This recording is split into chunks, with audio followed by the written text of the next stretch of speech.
Good morning. আশা করি সবাই ভালো আছেন, সুস্থ আছেন। আজকে আমাদের ভর্তি পরীক্ষা 2016 দ্বিভাষ শাখার বাংলা ভার্সন ইংলিশ ভার্সনের অঙ্ক নিয়ে আমরা আলোচনা করব, অর্থাৎ 20 মার্কের প্রশ্ন সলভ করব। এর পূর্বে প্রভাতী শাখায় আমি ইংলিশ ভার্সনে ভুলবশত 2016 তারিখটা লিখেছিলাম, 16 জায়গায় 20 লিখেছিলাম। আপনারা এটা একটু কারেকশন করে নেবেন। বাংলা ভার্সন ইংলিশ ভার্সন 20 মার্কের মধ্যে 10টা প্রশ্ন ছিল 10 মার্ক, আর বাকি 4টা অঙ্ক ছিল। আজকে আমি বাংলা এবং ইংলিশ 10টা প্রশ্ন নিয়েই আলোচনা করব। পরবর্তী ক্লাস 4টা অঙ্ক বাকি থাকবে। অঙ্কগুলি একটু ভেরি ইম্পর্টেন্ট, গুরুত্বপূর্ণ অঙ্ক। এটা পরের ক্লাসে করব। তবে আমি আপনাদের বিনয়ের সাথে বারবার বলেছিলাম, আপনারা যারা এই ক্লাসগুলি দেখেন বা কোচিং থেকে বইগুলি সংগ্রহ করেছেন, দয়া করে আপনারা কোচিংয়ের বেতনটা দিবেন। দুঃখের বিষয়ে প্রায় 600-650 মেম্বার আমার ক্লাস দেখতে আসেন, বই নিচ্ছেন, যেভাবে হোক বইগুলি আপনারা কালেকশন করছেন, কিন্তু বেতন দিচ্ছেন না। যারা বেতন দিয়েছেন সেটা আমি ওখানে দেখেছি। আমি তো অনেকবার আপনার বলছি, আমি খুব কনসিডারেবল। অনেক অসুবিধা সকলেরই আছে, আমারও আছে, আপনারও আছে। সেভাবে আমরা সকলে একটু অ্যাডজাস্ট করার চেষ্টা করেছিলাম। কিন্তু দুঃখের বিষয়, অনেকেই জানুয়ারি মাসে ভর্তির পরে আর আপনারা কোচিংয়ে আসেন নাই, কিন্তু ক্লাস দেখতেছেন, বই নিচ্ছেন, কিন্তু বেতনটা দিচ্ছেন না। তাই আমি ঠিক করেছি পরবর্তী এই 2016 অঙ্ক ক্লাসের পরে যারা বেতন দেননি বা বেতন সম্পর্কে কোনো আলোচনাও করেননি, তারা আর এই ক্লাসগুলি দেখতে পারবেন না। যারা বেতন দিয়েছেন তারা, আমি তাদের ফোন করে একটা নাম্বার দিব, সেই নাম্বারে আপনারা আমার ক্লাসগুলি দেখতে পারবেন। যারা শুধু বেতন দিয়েছেন তারাই দেখতে পারবেন, যারা বেতন দেননি আমি দুঃখের সঙ্গে বলছি, তাদের জন্য আমি আর এই সুযোগটা দিতে পারবো না। কারণ এটা আগস্ট মাস, এখন যে সমস্ত বিষয়ে আলোচনা করব পরীক্ষার জন্য অত্যন্ত গুরুত্বপূর্ণ, এবং যারা কষ্ট করে বেতন দিয়েছেন তারাও সেটা দেখবেন। আপনি যোগাযোগ করেন নাই, আপনিও সেটা দেখবেন। সেটা আমার মনে হয় শোভনীয় নয়। অতএব আশা করি আপনারা যারা এই ক্লাস দেখতে চান, যারা স্কুলে সেন্ট জোসেফ রেসিডেন্সিয়াল স্কুলে আপনার বাচ্চাটিকে ভর্তি করাতে আগ্রহী, অবশ্যই স্কুলের সঙ্গে বা যে কোনো কোচিং যেখানে আপনার বাচ্চা পড়ে তার সঙ্গে একটা সুন্দর সম্পর্ক আপনি বজায় রাখবেন। আপনারা জানেন যে স্কুলে ভর্তির সময় একটা ট্রান্সফার সার্টিফিকেট প্রত্যেক স্কুলে চায়। তার অর্থটা হলো এই যে আপনি পূর্ববর্তী স্কুলে লেনদেন ঠিকভাবে করেছেন কিনা, তাদের সঙ্গে ভালো সম্পর্ক ছিল কিনা, এইটাই হলো ছাড়পত্র, আর কিছু নয়। আশা করি আপনারা আমার কথাগুলি ভালোভাবে বুঝতে পেরেছেন। আমি কাউকে দুঃখ দিয়ে কোনো কথা কখনোই বলি না, বলতে চাইও না, কিন্তু বাধ্য হয়ে আমি এই স্টেপটা নিতে বাধ্য হয়েছি। ধন্যবাদ। আজকে আমরা নিচের প্রশ্নগুলির উত্তর দাও 10 মার্কের প্রশ্ন আলোচনা করব। একই সঙ্গে বাংলা ভার্সন ইংলিশ ভার্সন আমি বলে যাব। শুধু দুটো প্রশ্ন আমাকে বোর্ডে করতে হবে, তাই আমি কিন্তু এটা করার পরে মুছে ফেলব। 1 নম্বরে ছিল অঋণাত্মক পূর্ণ সংখ্যা কাকে বলে? অঋণাত্মক, ঋণাত্মক, অঋণাত্মক। অঋণাত্মক মানে ঋণাত্মক নয়, নেগেটিভ, না বোধক নয়। অঙ্কে 0, 1, 2, 3, 4, 5, 6, 7, 8 এবং 9 পর্যন্ত সংখ্যাগুলোকে অঋণাত্মক পূর্ণ সংখ্যা বলে। What do you mean by non-negative whole number? The numbers 1, 2, 3, 4, 5, 6, 7, 8 and 9 are called non-negative whole numbers. আমি অনেকবার আপনাদের বলেছি, আমরা যে শীটটা দিয়েছি অঙ্কের একটা 46টা প্রশ্ন, এগুলি প্রত্যেকটাই সে শীটের মধ্যে রয়েছে। আপনারা দয়া করে সেগুলি মুখস্থ করবেন। দেখেন 10 মার্কে এসেছে যেগুলি আপনাদের হাতের কাছে। ক্রমবাচক 4টি সংখ্যার সংক্ষিপ্ত রূপ লিখো। এখানে 4টা, সাধারণত আমাদের বইতে 10টা আছে। 10টা আছে, এই 10টা আপনারা একদম মুখস্থ করে ফেলবেন।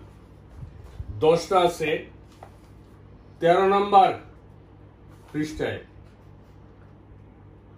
এই 1 থেকে 10, এখানে counting number, ordinary number, short form একদম মুখস্থ করে ফেলবেন। এটা হলো প্রথম, দ্বিতীয়, তৃতীয়, চতুর্থ, ফার্স্ট, সেকেন্ড, থার্ড, ফোর্থ।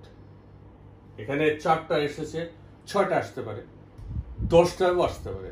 অতএব ক্রমবাচক সংখ্যার সংক্ষিপ্ত রূপ আপনারা শিখে নেবেন, ক্রমবাচক সংখ্যাগুলি শিখে নেবেন। গ নাম্বার, প্রতীক বলতে কি বুঝো? প্রতীক মানে সাইন, চিহ্ন। প্রতীক বলতে বোঝায় দৃশ্যমান চিহ্ন, যে চিহ্নটা আপনি দেখতে পারেন।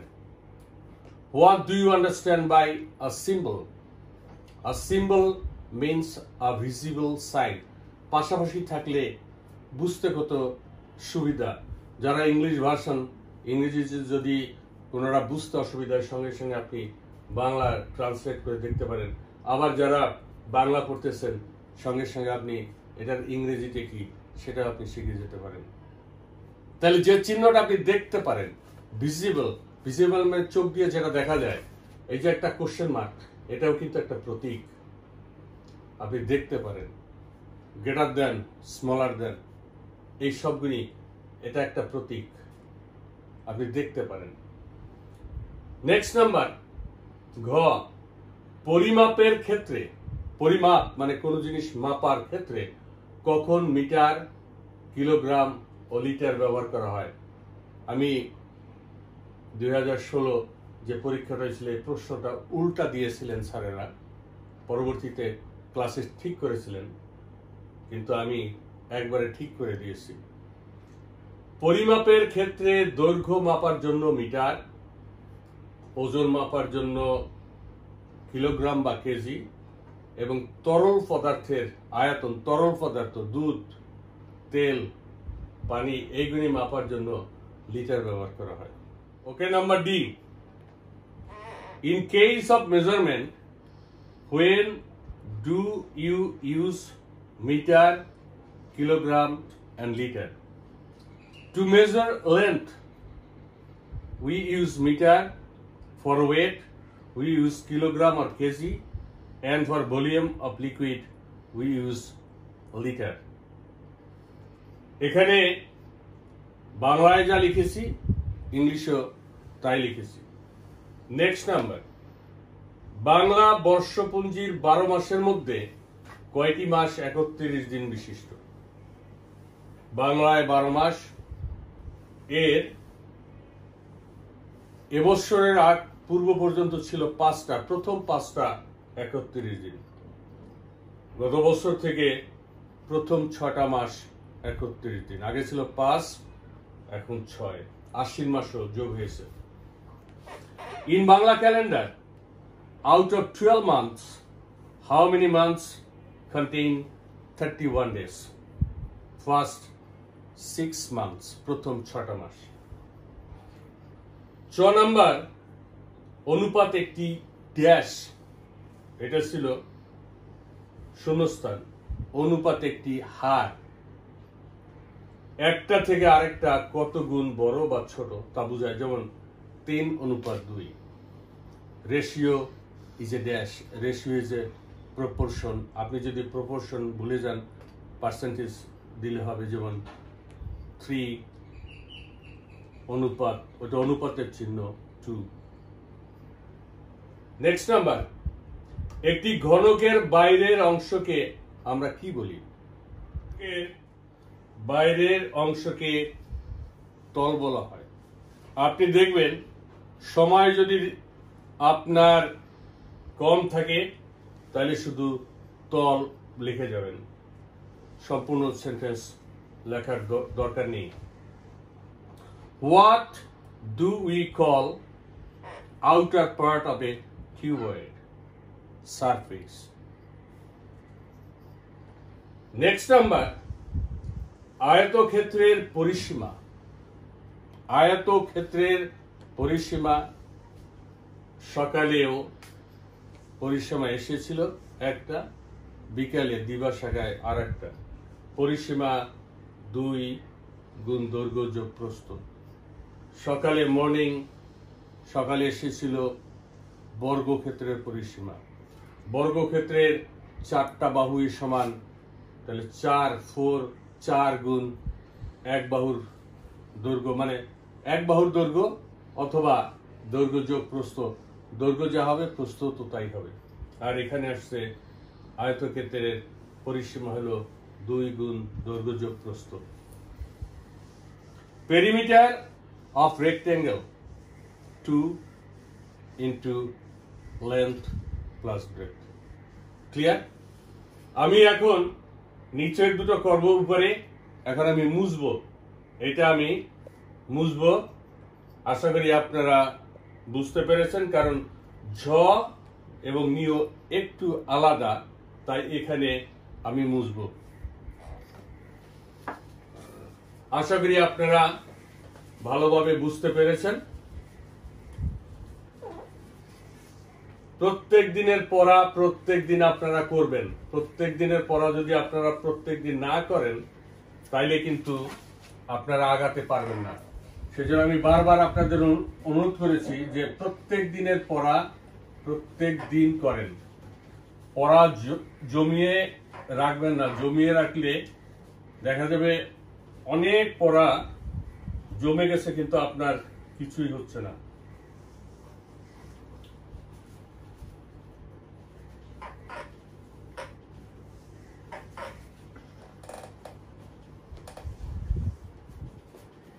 ঝ নাম্বার একটু ভালো করে দেখবেন। আমি প্রথম বাংলায় করব, পরে ইংরেজিতেও করে নেব। ঝ নাম্বার একটু ভালো করে দেখবেন। একটা অঙ্ক দিয়েছে 12 ভাগ 3 যোগ 4 গুণ 5। তারপরে এখানে একটা বক্স 12 গুণ 3 ভাগ 4 যোগ 5, এটা দিয়েছে 6 নম্বরে। 12 ভাগ 3 যোগ 4 গুণ 5, একটা বক্স 12 গুণ 3 ভাগ 4 যোগ 5। এই বক্সে কি হবে এইটা আপনাকে প্রমাণ করতে হবে। এই বক্সে এটা কি এটার চেয়ে বড় না ছোট না সমান, সেটা প্রমাণ করে এই বক্সে লিখতে হবে। একটু মন দিয়ে ভালো করে অঙ্কটা দেখবেন। আপনাকে দুই পাশে অঙ্কটা করতে হবে, এটাও করবেন এটাও করবেন। 12 কে 3 দিয়ে ভাগ করলে 4 যোগ 4 গুণ 5। এখন কিসের কাজ? গুণের কাজ। 4 যোগ 5 এর 20, এখানে হলো 24। এটা লেফট হ্যান্ড সাইড, বাম পক্ষ 24। এখন ডান পক্ষ যান। অনেকেই এই অঙ্কটা করতে পারবে না। এখানে ভাগের কাজ। আপনি 3 কে 4 দিয়ে ভাগ করতে পারবেন না। 3 কে 4 দিয়ে ভাগ করা যায় না, কিন্তু আমাকে করতে হবে। আপনারা তখন কি করবেন জানেন? আপনারা এই 3 × 12 লিখবেন, 12 কে 3 দিয়ে গুণ করবেন, কত হবে? 3 × 12 = 36। এটা আপনারা করবেন। 36 ভাগ 4 যোগ 5। এখন কি করবেন? ভাগ করবেন। 36 কে 4 দিয়ে ভাগ করলে কত হয়? 4 × 36, 9 আর 5 14 লিখবেন, তাই না? এটা হলো আপনারা করবেন, কিন্তু অঙ্কটা ভুল। এটা কিন্তু ভুল। আপনাকে কি করতে হবে? নিয়ম অনুযায়ী আগে ভাগের কাজ করছেন, এখানে ভাগের কাজ করবেন। কিভাবে? আপনি লিখবেন 12 গুণ 3, একে ভাগ করবেন 4 দিয়ে, এই যে নিচে 4, ক্লিয়ার? যোগ 5। এখন কি করবেন? কাটাকাটি করবেন। 4 দিয়ে 12 কে কাটেন, 3 3 3 9 যোগ 5 14। আপনারও কিন্তু 14 হয়েছে, আমারও 14 হয়েছে, আপনারও 14 হয়েছে, আমারও 14 হয়েছে, কিন্তু আপনার অঙ্কটা ভুল। নিয়মে আপনি আগে ভাগ করবেন, কিন্তু আপনি আগে গুণ করছেন। এই পাশ হলো 14, এই পাশ হলো 24, এটা বড়, এই চিহ্নটা। ক্লিয়ার? ক্লিয়ার? গুড। আমি এখন ইংরেজিতে করব একই অঙ্ক। যারা বাংলায় বুঝবেন তারা ইংরেজিতে বুঝতে কোনো অসুবিধা নেই। এখানে আছে I 12 divided by 3, 12 divided by 3 plus 4 into 5, একটা box. 12 into 3 divided by 4 plus 5. Left hand side, right hand side, both side. এখানে either it is greater than or smaller than or equal, you have to put the sign. If you divide 12 by 3, 4 plus 4 into 5, multiply 4 plus 20, 24, and this side 12 into 3 divided by 4 plus 5. If you divide 12 by 4, 3 3 is 9 plus 5, 14. It is 8. Clear? Good. The last number. আমি আপনাদের বারবার বলেছি, অঙ্ক যদি আপনার ভুল না হয় তাহলে আপনি সম্পূর্ণ টোটাল মার্কটা পাবেন। অর্থাৎ চেষ্টা করেন যাতে এই অঙ্কটাও, এখন যেটা করব সেটাও আপনাদের ভুল হওয়ার সম্ভাবনা আছে। একটি লাইনের তুমি হলে সামনে থেকে অষ্টম। একটা লাইনে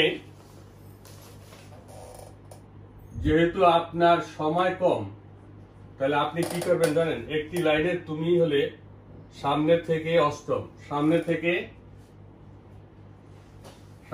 থেকে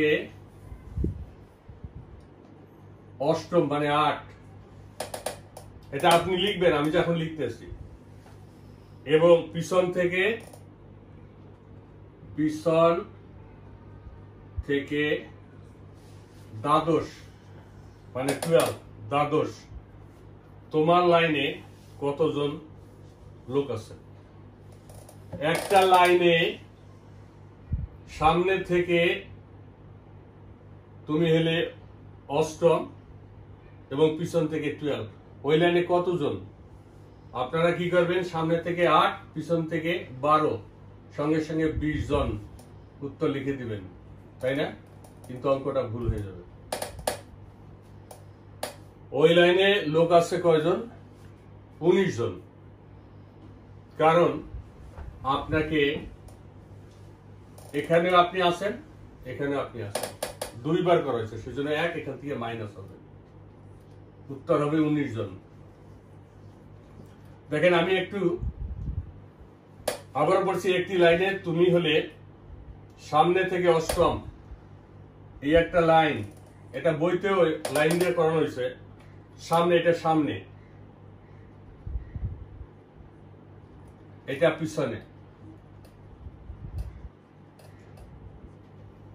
একটি লাইনে তুমি হলে সামনে থেকে অষ্টম, 1 2 3 4 5 6 7 এই 8 অষ্টম, ঠিক আছে? সামনে থেকে তুমি হলে অষ্টম, 1 2 3 4 5 6 7 8, আর পিছন থেকে তুমি হলে কত? দ্বাদশ। পিছন থেকে তুমি দ্বাদশ, 1 2 3 4 5 6 7 8 9 10 11 12, 1 2 3 4 5 6 7 8 9 10 11 12, মানে তুমি হলে 12, তুমি হলে 12। এখান থেকে তুমি 12 নাম্বার, 1 2 3 4 5 6 7 8 9 10 11, এটা মুছে দিই, 12, 1 2 3 4 5 6 7 8 9 10 11 12। পিছন থেকে তুমি 12, আবার সামনে থেকে 1 2 3 4 5 6 7 8, তুমি হলো অষ্টম। এটা হলো তুমি। এখন গুনেন, 1 2 3 4 5 6 7 8 9 10 11 12 13 14 15 16 17 18 19। তাই এই লাইনে কয়জন লোক? 19 জন। আপনি লিখবেন, অঙ্কটা কিভাবে করবেন? সামনে থেকে অষ্টম, পিছন থেকে 12 20, এখান থেকে একজন বাদ দেবেন, কারণ এখানে আপনি লিখবেন আমাকে দুইবার গণনা করা হয়েছে, সামনে থেকে পিছন থেকে, সেজন্য 1 মাইনাস 19 জন। ক্লিয়ার? ক্লিয়ার, বুঝতে পেরেছেন? ঠিক তেমনি আমি যদি বাংলায় করলাম, এবার ইংলিশে যদি করি, একই জিনিস। In a line you are 8 from the front and 12 from the back.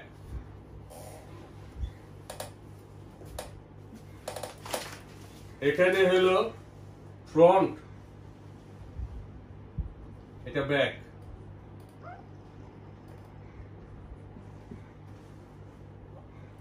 J, from front, সামনে থেকে 8, from back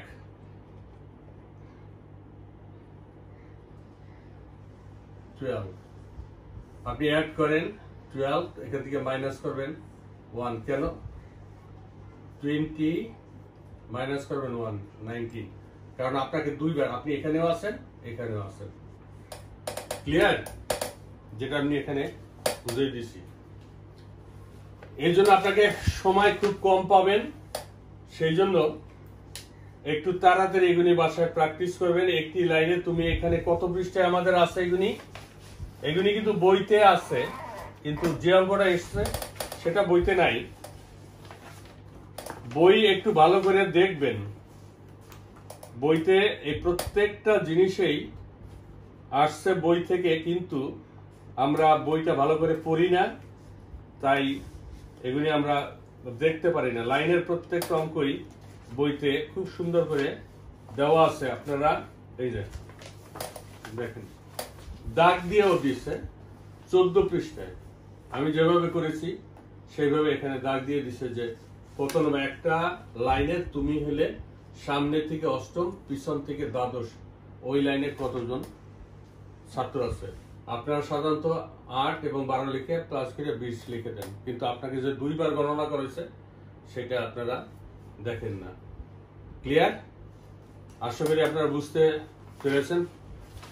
আগামী ক্লাসটা আমাদের আরো 4টা অঙ্ক বাকি রয়ে গেল। এটা হলো পরবর্তী ক্লাসে আমরা করব। বাকি 4টা ভেরি ভেরি ইম্পর্টেন্ট সাম ছিল। একটা বই থেকে ছিল, 2টো আর 2টো বাইরে থেকে। এটা আগামী ক্লাসে করব।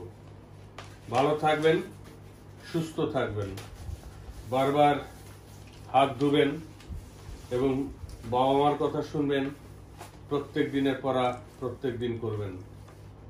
আমি আবারও আপনাদের অনুরোধ করে বলছি, আপনারা কোচিংয়ে আসবেন। আমি চাই প্রত্যেকে আপনারা আমার সঙ্গে সংযুক্ত থাকেন। আমি মন থেকে চাচ্ছি না কাউকে বাদ দিয়ে ক্লাসগুলি করতে। অতএব আপনারা আমার মনের কথাগুলি বুঝতে পেরেছেন। আশা করি আমার সঙ্গে যোগাযোগ করবেন। ধন্যবাদ।